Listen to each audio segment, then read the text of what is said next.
Leading this conversation is Brian Reyes, Senior Vice President of Higher Education at C&W Services, another incredibly valued supporter of the Higher Ed Facilities Forum.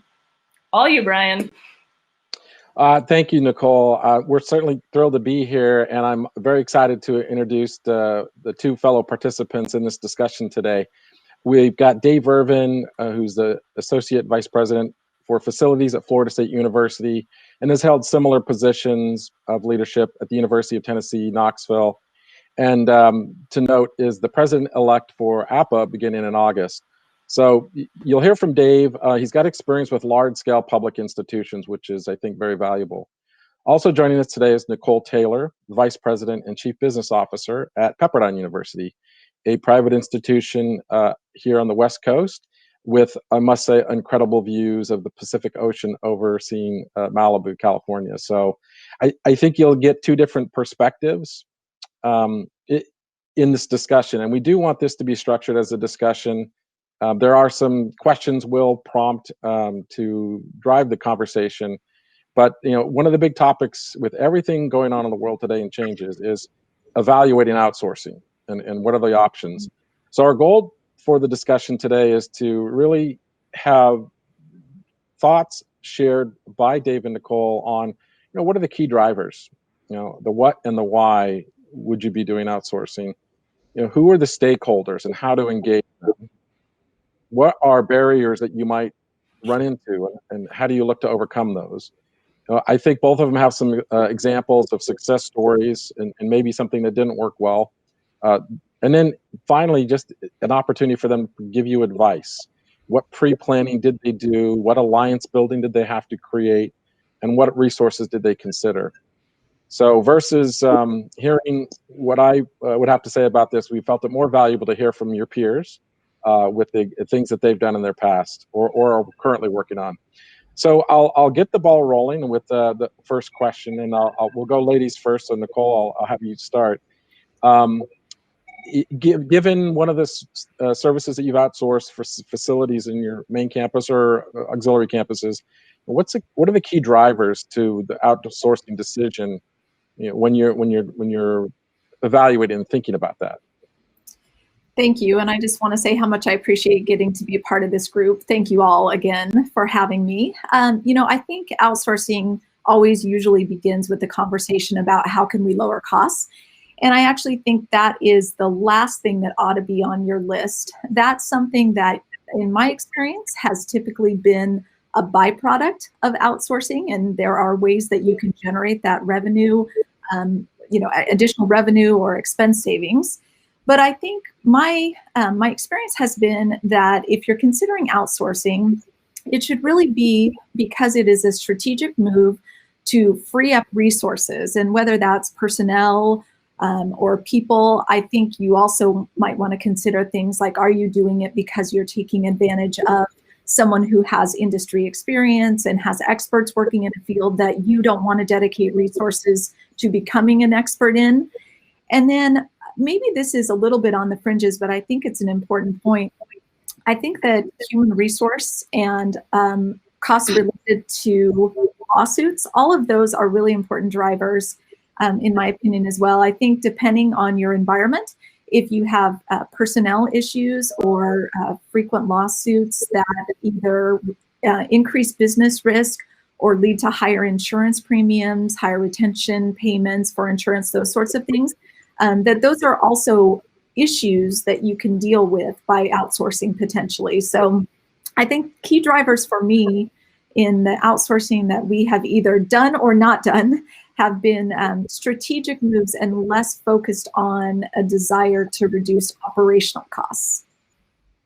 Yeah, I'm actually glad to hear you say that, because it's surveys that I've seen. One of the more important factors is implication on existing human resources. So how can the university do more with less, and how do those get repositioned to really look at focus? And then how do you partition all that work out? So interesting to hear that perspective. Dave, same question for you. Key drivers for your work. Well, I would echo a lot of what Michelle said. I also am pleased I get to be part of this conversation. It's particularly important as we're looking at how we go forward strategically at a transformed campus. And like Michelle, I would say that anytime you're looking at outsourcing, it needs to be part of a broader conversation about how best to serve the mission of the university. What's the core mission of facilities? What are the things that are critical to your campus?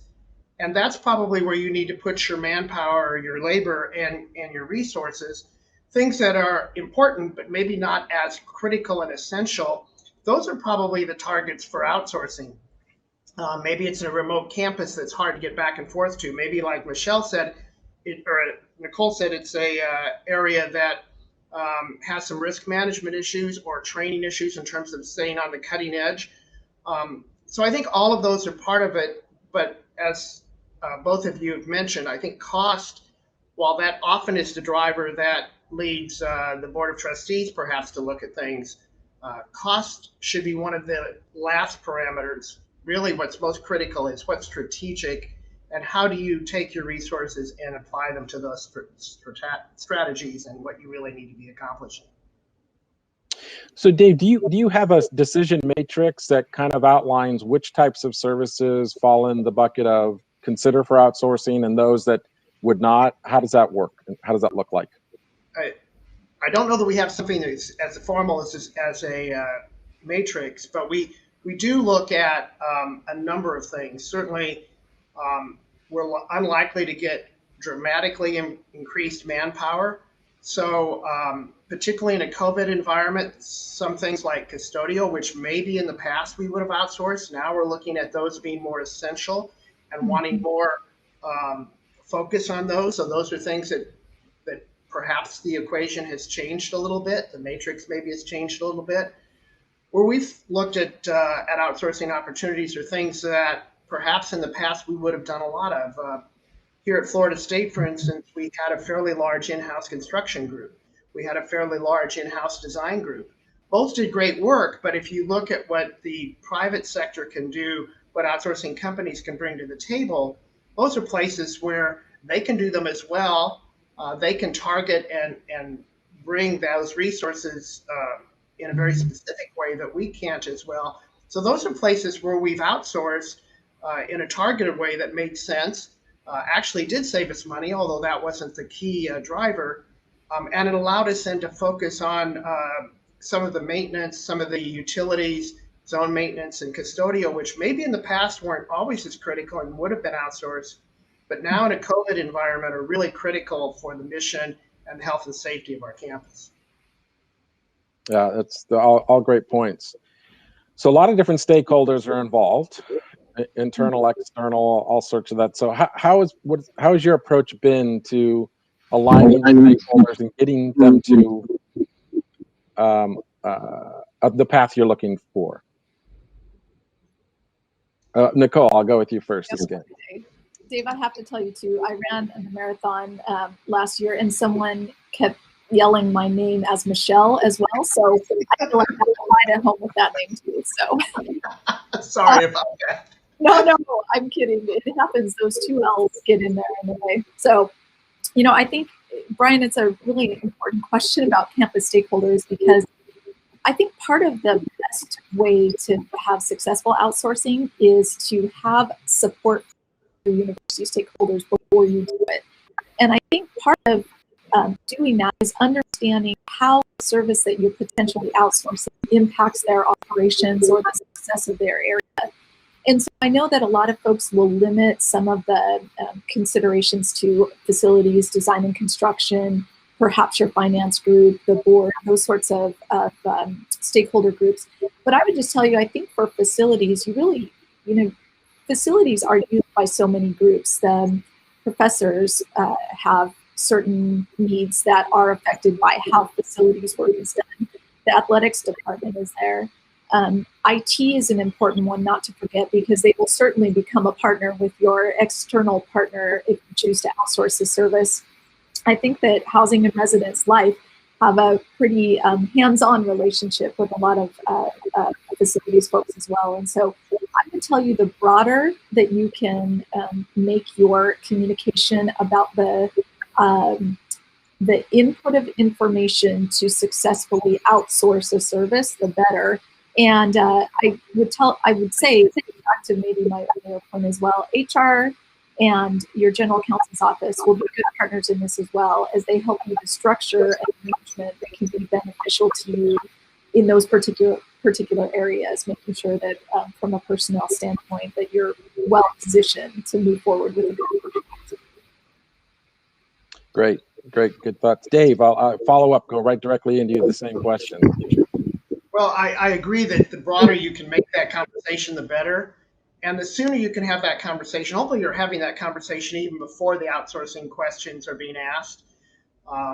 Both at Tennessee and here at Florida State, what we've done is with each of our major partners, we've done a memorandum of understanding that explains and lays out what are their strategic goals, what are the things that are critical for them, and then what can they expect from us, so that we know what they need, they know what to expect, what the Apple service levels, for instance, might be, what's the timing, what's the schedule, what's most critical to them. And so we've already outlined that in a formal document, certainly a flexible and evolving document, so that when the conversation comes about outsourcing or any other tool that we might use to service and support their mission, we've already had that conversation. So there's an understanding of what it is we're trying to deliver, what they're needing.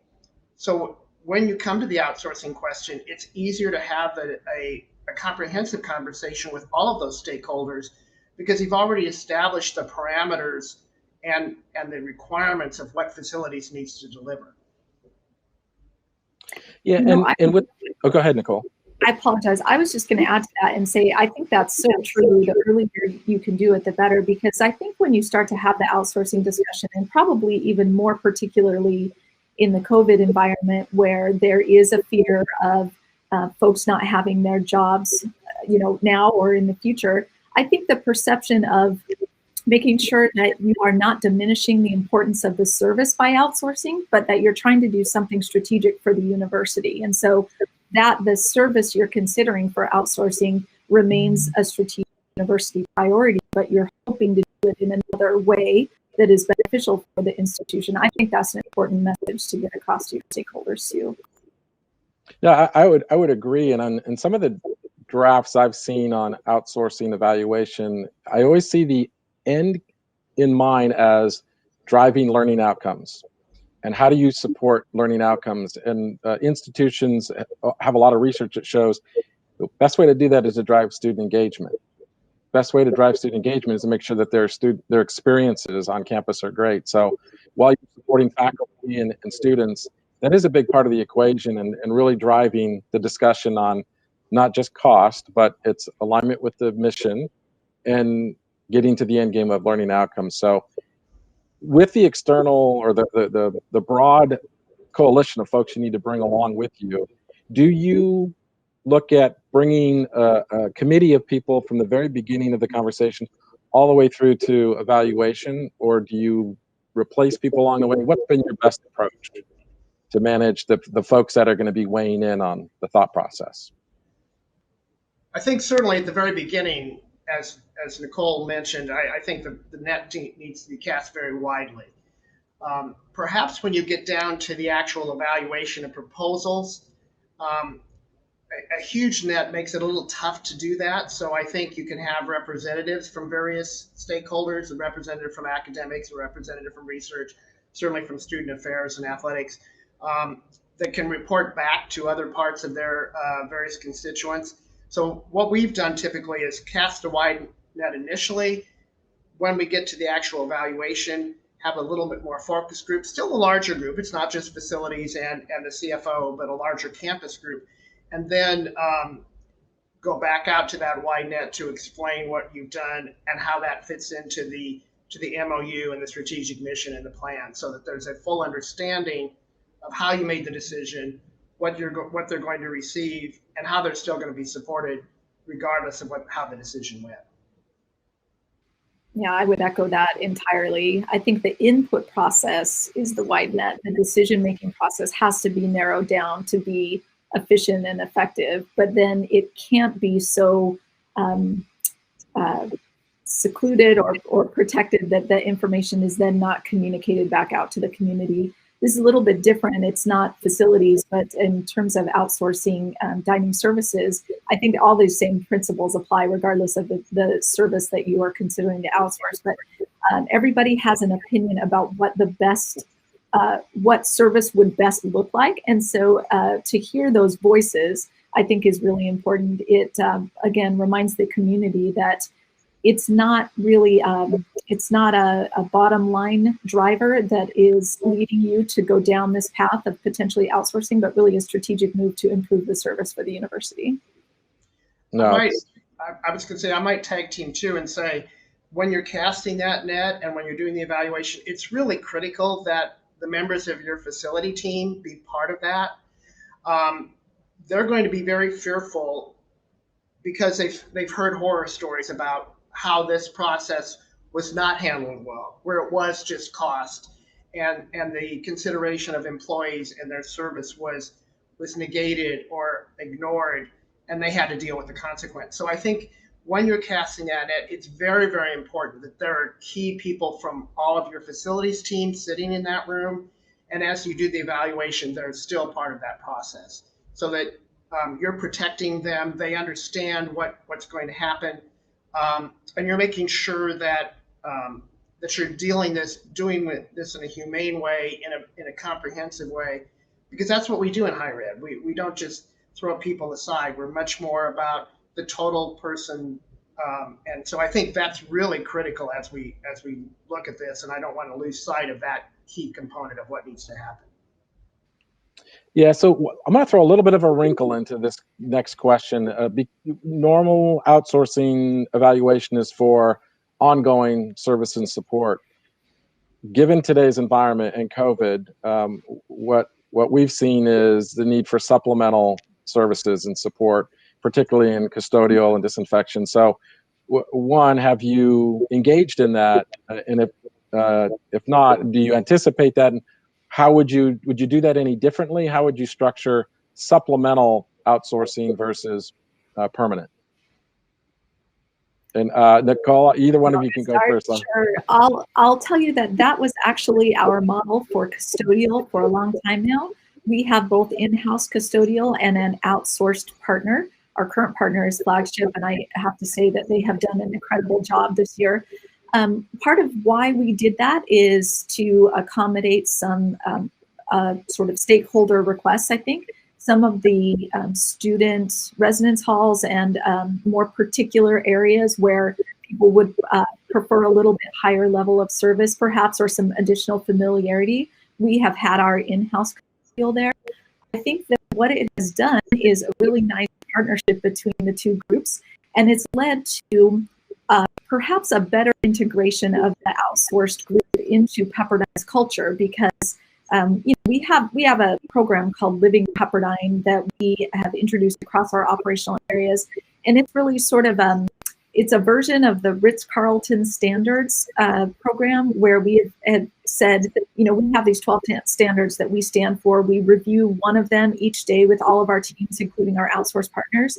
And so I think having the two, where you haven't outsourced an entire service, allows for some of your internal team members to be able to bring into the fold of your mission, your university, your culture, the outsourced group. So I think it's a great idea. It's a great combination. Dave, your thoughts on that? At Florida State, we have used supplemental, certainly in terms of COVID and needing enhanced cleaning in certain areas. We've used an outside company to help with that. In both Tennessee and Florida State, we've also used outside companies sort of for those emergency sorts of things, the floods, the huge events that really you can't staff up for, but you need supplemental help for. So I think there is a really good role for a company to provide that supplemental assistance, even if you are saying that you're going to do the majority of it in-house.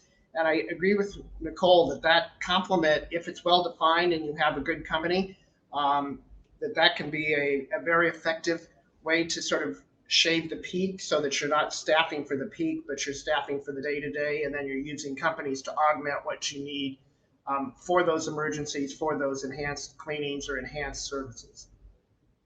Excellent. So the kind of broad question here is pick a service or the process in general. What's the biggest external barrier to getting an outsourced agreement completed and done? It's been the biggest challenge for you. Big Dave, grins. It probably varies from contract to contract. I think the thing that we've had the biggest challenge at, but it's one of the more critical things, is making sure that there's a good definition of what the expected level of service is and the expected delivery and timing and schedule of those kinds of things.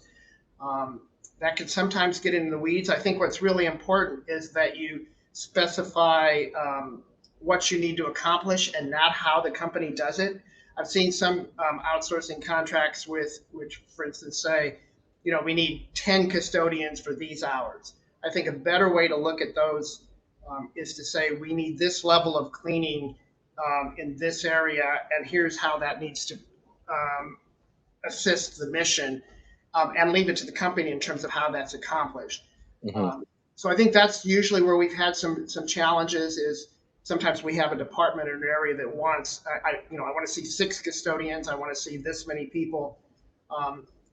So it's defining what the level of service is, and that sometimes takes some time. It's really critical to do that at the front end, and spend that time, because I think you'll have a better success at the back end and throughout the contract if you spend that time up front.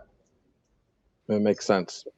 And I would just say that is got to be the top of the list for sure. I think as you're doing an RFP process, I would just credit APA for giving you good data to be able to use. I mean, the APA standards are so universally recognized in higher ed that they can be used to help you organize your data in a way that minimizes the risk of someone not understanding the scope. And I think part of that, just to add to what Dave said, was that you should have your potential vendors visit your campus, because for us, we sit on the hill. And so if someone is saying, for example, in custodial, you're going to clean 10,000 feet, we can do that with X number of custodians, covering X number of square feet an hour. That's fine, except we also have a serious grade, and equipment can't be dragged up the hill, and that 10,000 square feet is spread over, 500 feet of elevation change. And so seeing where your campus is important. I would also just add perhaps that if you have an articulated culture and mission in your university that is important for someone to understand, I think that has been a potential barrier for us to accomplish what we wanted to with an external relationship. And so making sure that becomes part of the articulated information at the front end, I think that's really important too. Well, you beat me to the punch, because that was the part of my next question was, how do you get to the understanding who fits that mission the best, who understands you and can bring that. I think of my son is a junior in college today, and while he's on campus, he won't know who's doing what work or what service. He just knows that it's someone from the university performing service for the students. So whether it's a university employee or an outsourced employee, it needs to be seamless. And the way it's best seamless is that line mission. So Nicolle, your suggestion on how to bring that up front in the process is fantastic. I'll just add one other thing that our facilities director has told me, and it's so important. She always says that what you're really doing is not outsourcing the management of a service, you're outsourcing the performance of it. And so when you keep that consideration in mind, it helps you to remember that you've got to have someone who is on your staff who is able to articulate the leadership, the culture, the expectations, all of those sorts of things, and manage the service that may be done in an outside, with an outside partner, but who becomes really, in our case, Pepperdine facilities. Go ahead, Dave.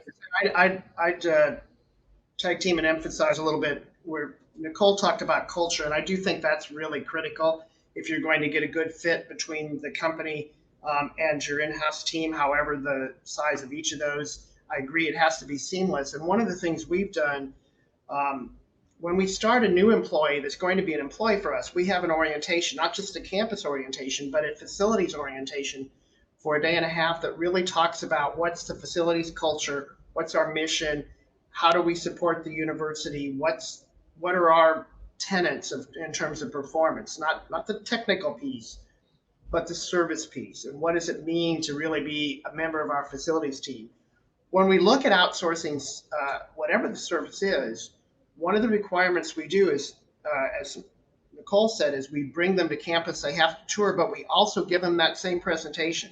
So they know what we're looking for and what kind of culture they have to be part of if they're going to be a successful company. And so I really think that blending those pieces together really does come down to culture. And I think it's important that whether that's a full orientation or somehow you can convey to the company what it is that's critical for your facilities team and what's critical for your support of the university, so that that culture does mesh and it is a seamless team. Great. So I'll give you guys not a hypothetical here, but package this how you will. But give me an example, I think, for the audience to hear, one of your successful outsourcing partnerships. How long did it take to pre-plan, run the process, evaluate, implement? What worked well, what didn't work well, and what advice would you give the audience to do it the best way possible? Nicolle, I'll give you first shot. All right, I'll go first. I think that for us, the best relationships that we have been able to enter into have started with a serious amount of upfront input into the process. And I think it's not unreasonable to think that that could be 6 months, a year, depending on what kind of service that you're thinking about. I think Sightlines and APA are two great tools for us that have helped us get a good handle on our data. And I think it's critical to have a good handle on what it is you need to have done and what your expectations are before you ever get to the actual process. I think that perhaps the best thing that we ever do is ask the companies who are going to propose in a bid process to bring the person who will actually be working on campus to come and meet with us and be able to present part of their proposal. I think you'll have a lot of sales representatives who will come to you. They will give you information that looks great, is glossy, can be delivered in a manner that's articulated well. But if you don't hear from the person who's actually going to be doing the work on your campus, I think you're missing an opportunity to really cement that idea of a partnership from the beginning. Great advice. Dave, your thoughts? I love Nicolle's last point of actually having the boots on the ground and the people that are going to manage those folks as part of the process that you use in selection. Nothing against the sales force. They're obviously important, but it is important that you hear from the folks who are going to make it happen. I'm going to maybe flip your question on its head a little bit, because at the University of Tennessee, we had a large discussion about outsourcing versus an in-house team. And as part of that, we did look at very seriously about outsourcing and did some of the things we've recommended here. At the end of the day, we ended up keeping that in-house. But the whole process worked well because it really helped us define what we needed to do in-house and helped us sharpen where we needed to go, made sure we were doing best practice, and did a better job of aligning ourselves with our university. We did end up outsourcing small portions, particularly some remote campuses and some things that just having the training and the risk for those particular pieces was not worth it. But we went through the same kind of process that you would have with outsourcing, because we were looking at outsourcing, and we in effect had our in-house team bid as another company, if you will. So they bid cost and they bid level of service, and it really helped us in terms of delivering to the university. So as you're considering outsourcing, I might suggest that can be an option as well. Have your in-house team think about that and what would they put together if they were in effect company bidding against other companies, you may end up with a blended approach, a hybrid approach that gives you the best of both worlds. Wow, that's a brilliant approach. To get the best of both worlds, you're going to have people who are already familiar with the campus, and you're going to get another perspective. So I think that's a great share there for everyone on the call. You know, it's an interesting point that you just made me think of too. I know there was a big story, maybe probably not 10 years ago now, but Texans had been published in a number of publications for their successful outsourcing of facilities. And I know that really started a movement where universities were considering this kind of thing. And we did the same thing. And with the exception of our custodial team right now, or a portion of them, our entire facilities team is in-house. But what you just said is so important, because what it did lead us to do was to have an internal evaluation to make sure that our costs, our procedures, our best practices were in line with what other vendors were considering. And that was helpful even if we never made the decision to outsource anything. Yeah, absolutely. There's value in the process, one way or another. Whatever decision you make, you've got the benchmarks in the data. You reference APA and Sightlines as examples. So anything else you want to share with the audience on things that got stuck or things that didn't go well that watch out for?